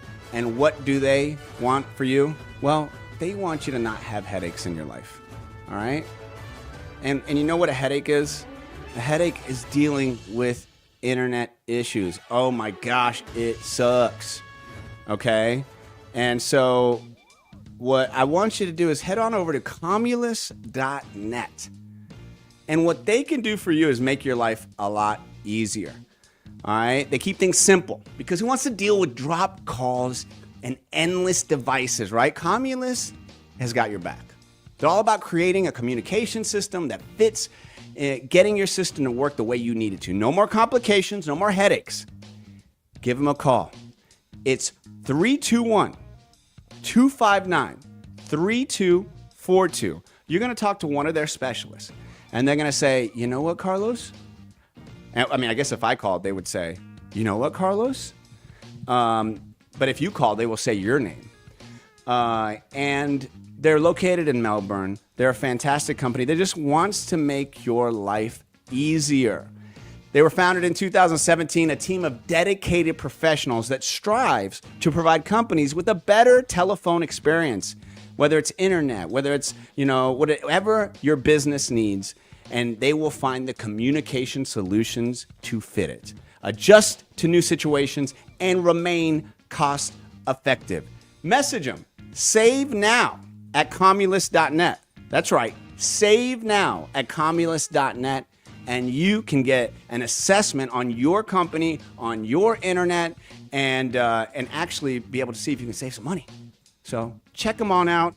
I am so grateful for them being on board because, like I said, guys, when you get sponsors for your show, it helps a lot. So once again, check them on out. It is Comulus.net. Give them a call, 321-259-3242. Appreciate y'all. Good people at Comulus.net. Now, here's where we find out. How many people, all right, I will not do this one, How many people are going to watch the Tyson versus Jake Paul fight? It is tonight, okay? And I need to know. I really want to know. A, are you going to watch it? And who do you think will win? I want to see your comments. I'm going to share your comments. So please let me know. And then I'm going to tell you who I think is going to win. I got some inside information from Mike Tyson himself.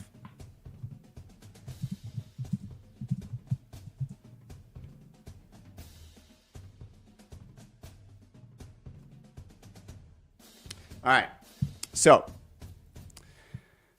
watching it, Jake. That's one for Jake. Somebody tabulate this. Julie's watching it. When's the last time you watched a fight, Julie? Are you a fight fan? My husband just got our Netflix back so he could watch it. That is so interesting that you said that, Rachel. Because that's exactly what they wanted.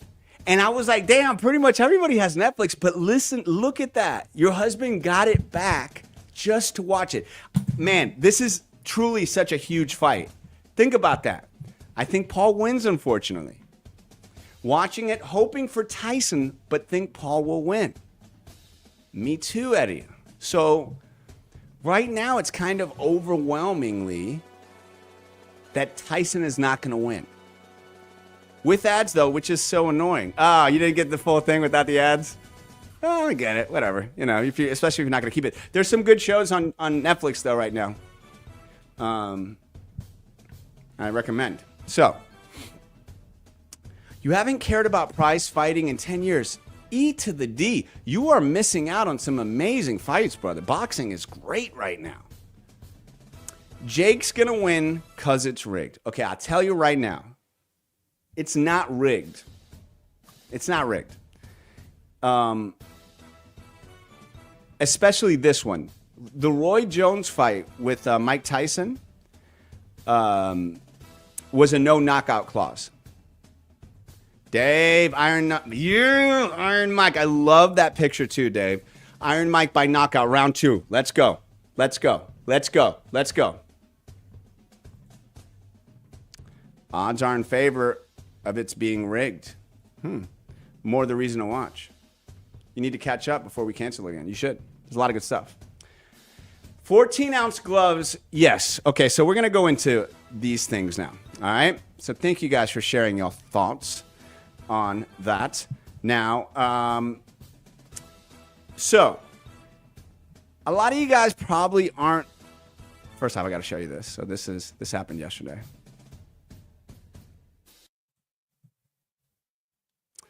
Check this out.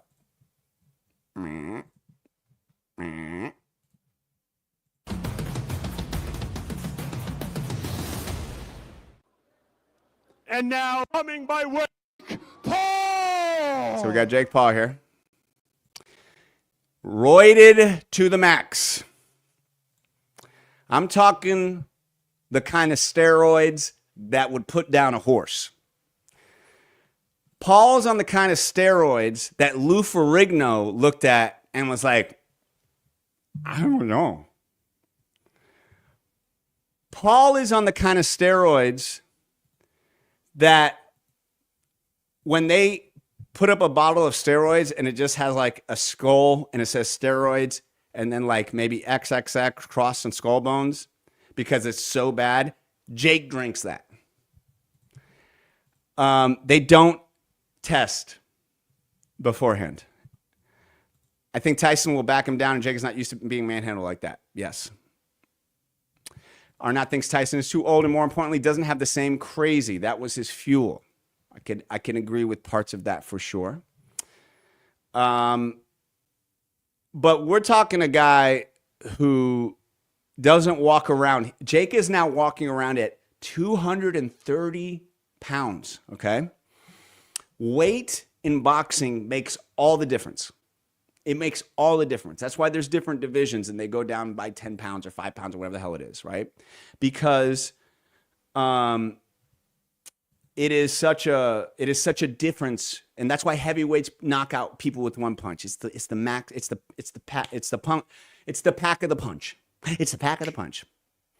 What are my thoughts on Jake? Do you think it's legit, actually a good boxer? The record shows it. Okay, Jake is in a world of his own.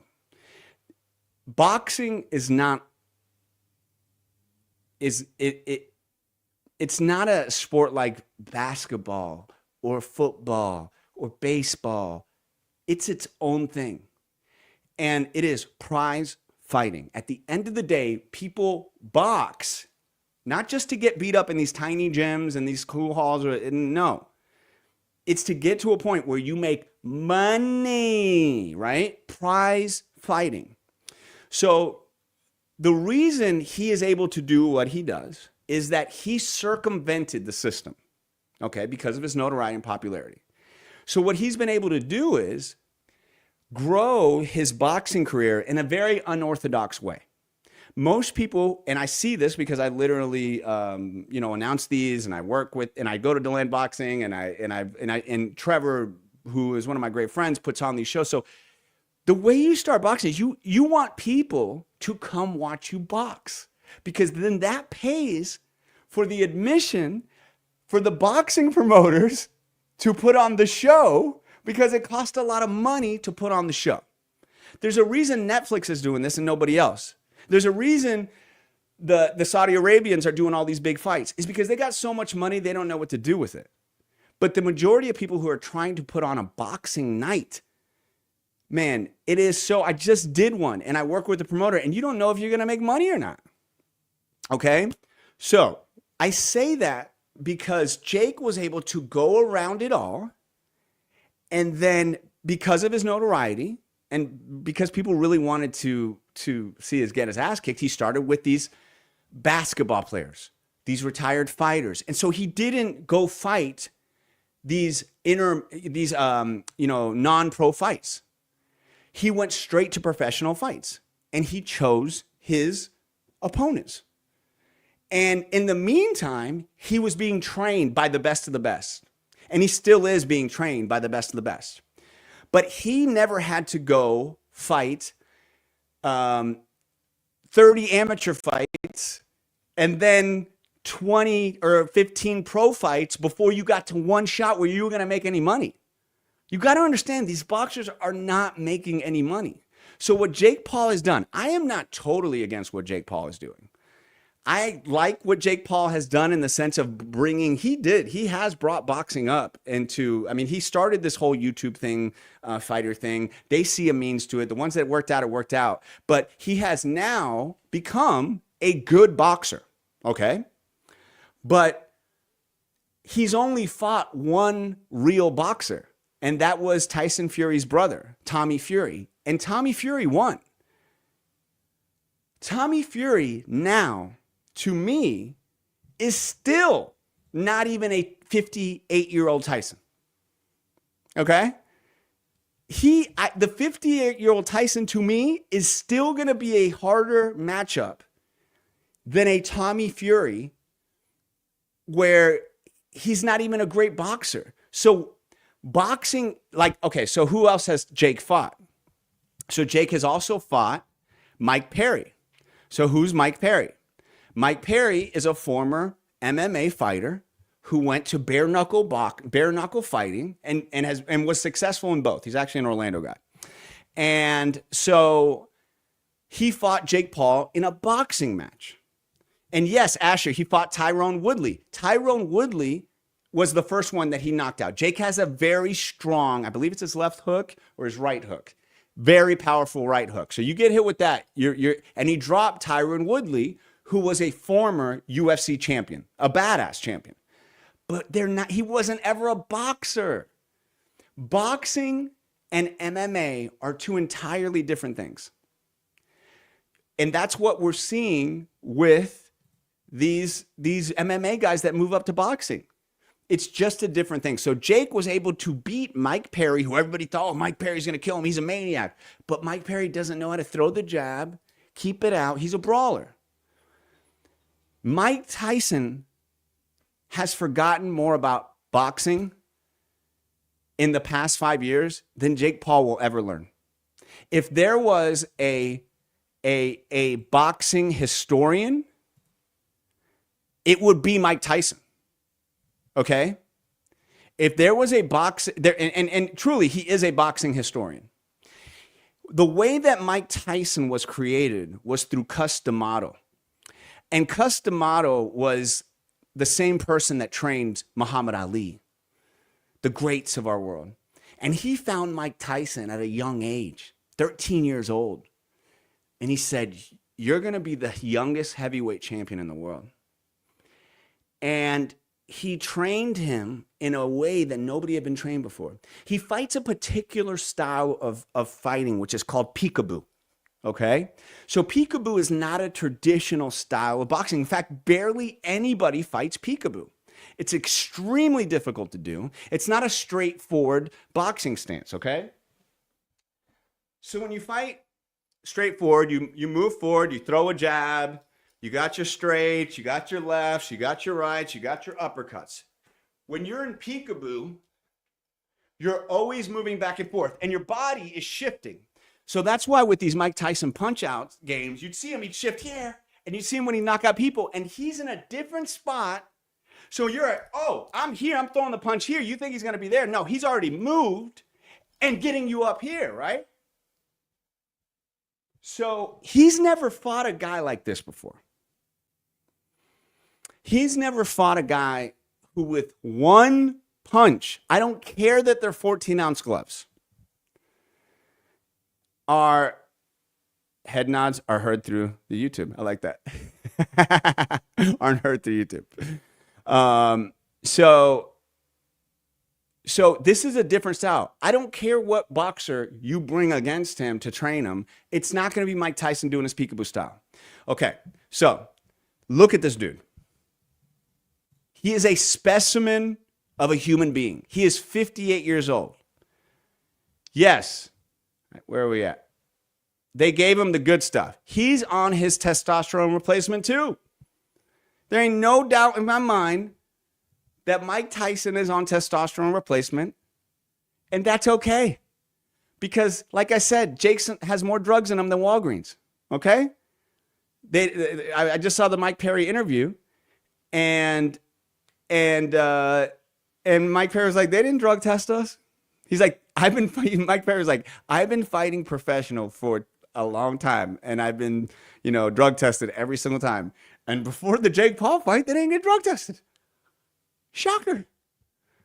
Shocker. If Tyson connects with one good punch, Jake might be toast. What's Trevor's opinion? Good call. You know what?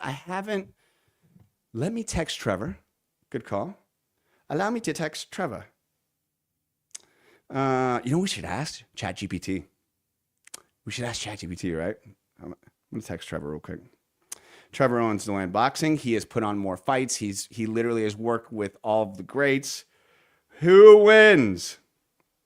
Tyson or Paul? And I've made money off Trevor and he's made money off me, but we just buy each other lunch because we do usually bet on these fights.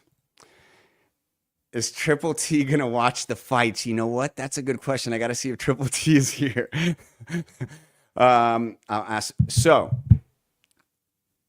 if this was Mike Tyson of the past, and what do I mean of the past? Okay. Oh, yeah. About to show you guys something good. This fucking idiot. Jake Paul. It is infuriating, though, that this guy walks around going that he is the boxing game. And it's like, dude, you haven't fought any boxers. Like, it is infuriating to hear this guy say that. I don't hate Jake Paul, but like, it does kind of make me mad that he's making like 10 more million or 20 million more dollars. So Jake Paul is making 40 million. Oh, you know who has to tell me about that? Is Tea Time Teddy. Yeah, I forgot about that. He has some news on this DTF. I forgot to tell you about it. I got to tell you now, though. I got to tell you. There it is. Where is it? Where is it? Where is it? Where is it? Where is it? Where is it? Mike, there it is. Teddy. Oh, Teddy's here. Awesome. Teddy, how you doing over there, man? It's good to see you, dude. I know that you just got back from Okinawa. Yes, and I got my new cup. It's a new one. It's a new delicious cup. Wow. Tea time, how we doing? I'm doing wonderful, and I just want everybody to say, hey, DTF, and Rachel, and everybody out there, Julie, it's just good to be back, and I love you guys, and I'm so excited about the Tyson fight, because Tyson is going to be just really bringing it to Jake Paul, and I've got some inside information on how much each one of them are getting paid.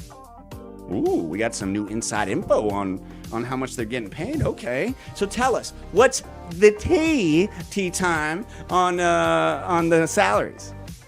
Well, it looks to me that Jake Paul is going to have a huge windfall, and I was a big fan of him back in the day in the Nickelodeon shows. And yes, he is going to make $40 million, while Mike Tyson only makes $20 million.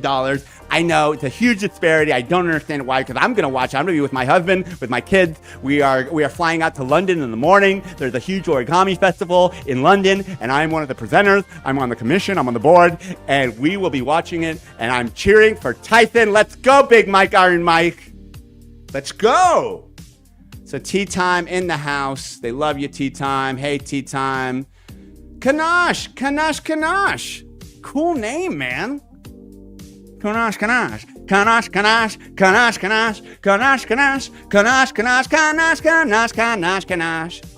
So Triple T is watching the fight. There you go. That was for you, DTF. You know what, dude? I don't know what time this starts. I will be ready to go because there's a lot of pre-fights. It'll probably be like a typical fight, which is like, later on in the night. It's a big deal for Netflix. It's a really, really big deal for Netflix. I tell you, ESPN, all these places, they don't want Netflix doing this shit. They're like, they're taking our pie. We want this. So watch this shit, okay? So, 7 p.m., Netflix. Thank you. Yeah, you learn something new about Teddy. Teddy's one of the most amazing people you will ever meet. Him and his husband are a gorgeous couple. He is a model from France. The kids are gorgeous. The family's fantastic. I just love Teddy, and he's the number one celebrity trash reporter on the internet. So what can I say? Number one. So we learn a lot about him. So a lot has happened to get to this Tyson fight. They were supposed to fight before. It got called off, and because Mike was ill, and then they brought it back on.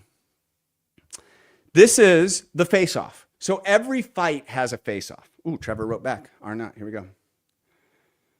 Whoa! Are we ready for this? Trevor, with his call. Tyson by knockout in first 3 rounds. If not, Paul by decision if it goes past 3. That is the best analysis I've heard. I'm going to say, that is the best analysis I've heard. Same. Yeah, I'm thinking that way too. If we were looking at a Mike at the end of his career, okay? If we were looking at a Mike, and I'll play some of the interviews here, but this is the face-off. Every fight has a face-off and a weigh-in right before the fight. And the face-off is integral. Because when you're facing somebody off, you're looking right in their eyes. Are you scared of them? And so many times, sometimes they don't even move. They're just face to face. Who flinches, who doesn't move, who's staring, looking into their soul. Fire to talk about later. I knew I was going to win the second I looked in his eyes, and he switched. I love that shit. Stream skipped? Oh no. His analysis was that he will win in the first 3 rounds, or he will lose in decision if it goes to decision. Very good analysis. All right. So let's go to this face-off, shall we? Because watch what happens. Watch what happens here.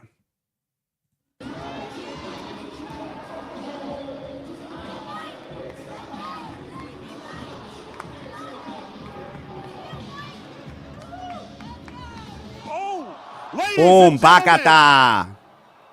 He gave him a 1-2. Boom. Boom. Ladies. Give it to him again. Pa! Toma. One more time. One more time. Here it is. 1, 2, 3. Pakata! I love this. Yeah. I love it. Here we go again.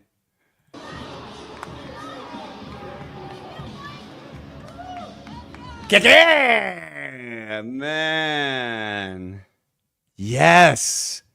You saw that too. His leg went weak. And that was a slap by Iron Mike. Yes, Julie. This guy does this every time he gets. Mike is not that dude, guys. Mike would have been a killer without boxing. Mike is not a fake tough guy fighter. Mike has robbed people. Mike has been to jail 33 times. Mike is not that dude. I don't give a shit how old you are. He doesn't give a fuck. He's not that dude. Oh, ladies and gentlemen.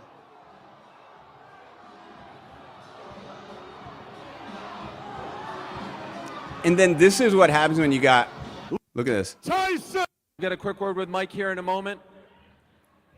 He's making his. He walks away.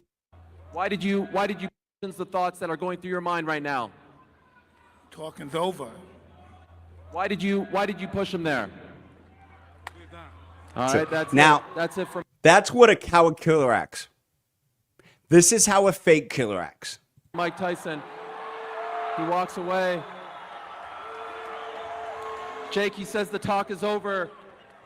You just felt his power. What did that feel like, and why did he do that to you? I didn't even feel it. He's angry. He's an angry little elf. Mike Tyson, I thought that was a cute slap, buddy, but tomorrow you're getting knocked the fuck out. I'm fucking him up, Ariel. I'm fucking him up. He hits like a bitch. It's personal now. It's personal now. He must die. You don't want to worry about the loudest, craziest person when they're about to fight. You got to worry about the quiet dude that doesn't say shit. Yeah. It's like, dude, I hate that we're having to talk about it, but I love it. But, you know, so I watched last night after I got home from the Passion Project, the When We Were Kings. It's the Muhammad Ali documentary. I think it's When We Were Kings. Oh my God, it's so good. I stayed up late watching it. And it's the story of when Ali fought Foreman later on in his life. It's a brilliantly edited, it's really cool. It starts off with this cool jazz piece. And that's how it is. The whole film is kind of like a jazz piece come alive in a documentary style. It's very cool. What up, ATH? Good to see you, buddy. Yeah, he slapped him so he couldn't make it to the fight. And I think Tyson is, hopefully, I feel like he has something to prove. And there's only one scenario where this wins. There's only one scenario. And that is Mike Tyson knocking out Jake Paul. Any other scenario, the world loses. In any other scenario, similar to Doctor Strange when he sat there and he goes, I have simulated 72 million versions of this, and there's only one way. Is Mike Tyson knocking out Jake Paul with a vengeance, laying him out, walking off, dropping the gloves, ending this facade. And Mike Tyson walking away victorious because this man cleaned up his life. He's a good father. He's a good husband. He's a good man. And Jake Paul, time and time again, has been a shithead. And I'm just ready to see his ass get knocked out. Can I get a hell yeah? I met Mike many moons ago. And I want to play for you his last interview in the ring. Because I want the old one. Old Tyson. Because when Mike Tyson was done with his career, because people were like, oh man, he's gonna, look at him. How was he at the end of his career? Mike Tyson was done with boxing, basically. Mike, first let's start. Did you want to continue? Well, I would like to continue, but I saw that I was getting beat on. I realized I don't think I have any. I got the ability to stay in shape, but I don't got the fighting guts, I don't think, anymore. When did you recognize that? At what part of the fight? I don't know. Early into the fight. I'm just sorry I let everybody down. I just don't have this in my heart anymore. Listen to that. That was the end of his boxing career. He got in the ring. Boxing is a bitch, man. Boxing is like life. You got to hustle. You got to grind. You got to train. You got to, and I don't think he lost his footing. I think he sprawled just in case Jake went down. It looked like he sprawled. That's what I thought. And I know I got a hell yeah over here. And I know I got a hell yeah over there. And Tyson, man, you have to have the mentality to get in that ring. And if your mentality, the reason that he was a killer before is because he was Iron Mike Tyson. He beat people before they got in the ring. So this version of Tyson is not who we're looking at right now. So if you think we're looking at Mike at the end of his career, it's not. Did you feel as though you had it coming into the fight? No, I'm just fighting to take care of my bills, basically. I don't have the stomach for this kind of no more. I'm more conscious of my children and those guys. Looking at my appearance, I don't have that ferocity. I'm not an animal anymore. Does that mean we won't see you fight again? Yeah, most likely I'm not going to fight again. I'm not going to disrespect the sport anymore by losing to this caliber of fighters. Mike, a lot of people wonder what you'll do now with your life. Boxing has been your whole life.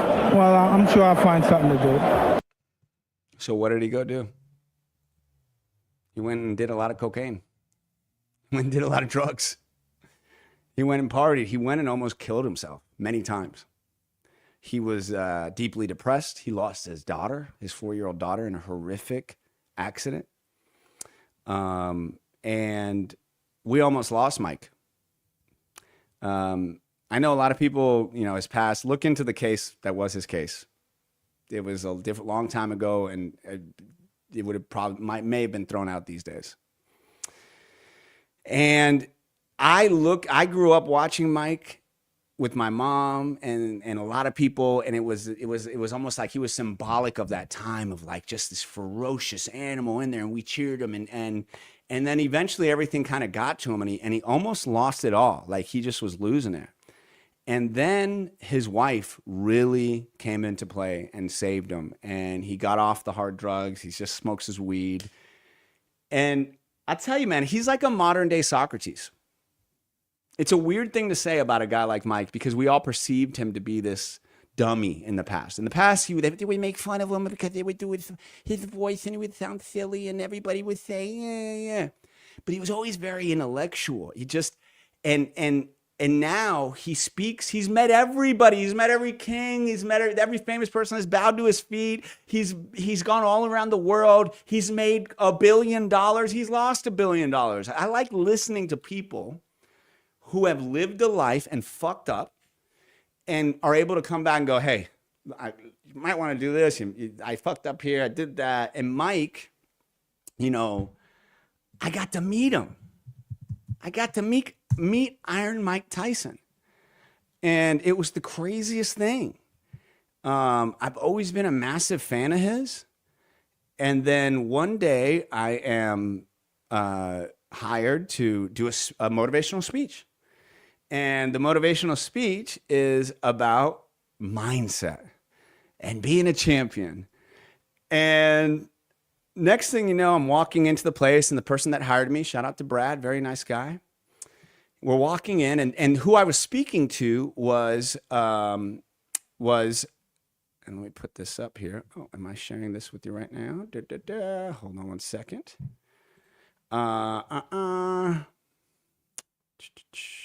Where are we at? Oh, there we are. Cool. The person that I was speaking with as I'm walking in is like, Oh, Carlos, by the way, Mike Tyson is in the audience. I was speaking to a group of young tennis players, actually the best tennis players, young tennis players in the world. And it was all about motivation in the morning. And so as I walk in, there's Mike Tyson. And I'm trying to find the picture for you here. So if you give me a little second here, I can find it for you. But there's Mike Tyson in the audience. I am freaking out. Shaq and Mike Tyson have always been the two athletes that I've always just loved. And here is Mike Tyson, not in like a convention, not in a boxing match. No, he's right in front of me, and he's about to hear me speak about the mindset of a champion. Yeah, it was crazy. So I did my speech. It went great. I literally could see Mike shaking his head, listening. And like I said, I'm trying to find this photo here for you because it's a pretty cool photo. And you can see how much different he looks.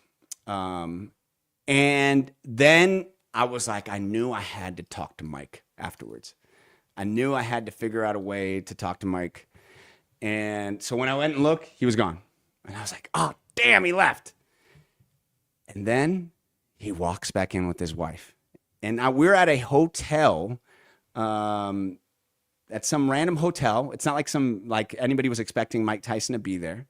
And here comes Mike, and he walks in. I think his picture's right here. Man, I wish I should have had it pulled up before him. My bad. And there he is. And I said, Mike, I am a massive fan of you. My mom and I used to watch you. Is there any way I could chat with you for like, and he's like, come over here, let's talk. So we walk over here, and I start kind of like throwing up on him as far as how much I followed him and how I've been through my own things. And your speech was fantastic. Excellent. Thank you so much. I really appreciate you. And I said, I just tell you, my mom loved you, and my dad. We just thank you so much for all, and I wish you the best. And I said, can I give you a hug? And he said, absolutely. And so I gave Mike Tyson a hug, and I was like, oh my gosh, he feels like a boulder. And so I can't believe I still haven't found that picture. It's been so long since I posted it. Jeez. And so that's how I met Mike Tyson. And so as I see him about to fight, thanks. Appreciate that. As I see him about to fight Jake Paul, I am nervous for him because I don't want to see him laid out. It would make me very sad. I want to see him with a victorious pose like this. And I want to see him standing happily. And I'm not going to stop until I find this picture. I don't care. I'm going to find this picture. It will be here sooner than later.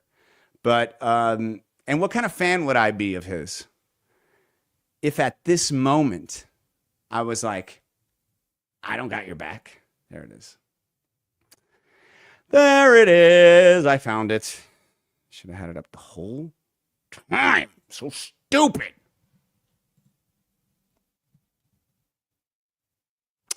Well, Julie, I'm about to share the memory even a little bit more with you. Yeah, are not. Look at this. Boom. Boom. My dude. Seeing Tyson go out on top would be awesome. And that's what I want. I want my man Tyson to knock Jake Paul's ass out. I'm supporting you, Mike. I believe in you, Mike. You can do this, Mike.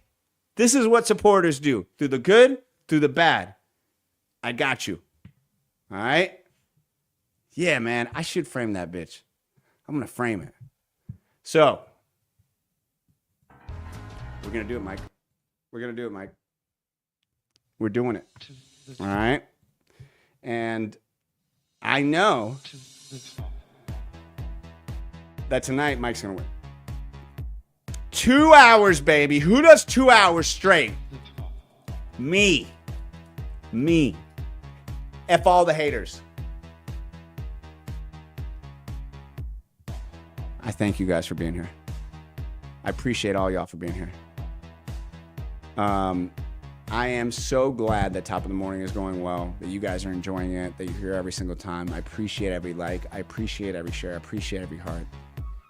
And I just want to say that today will be a great day. To the top, never stop.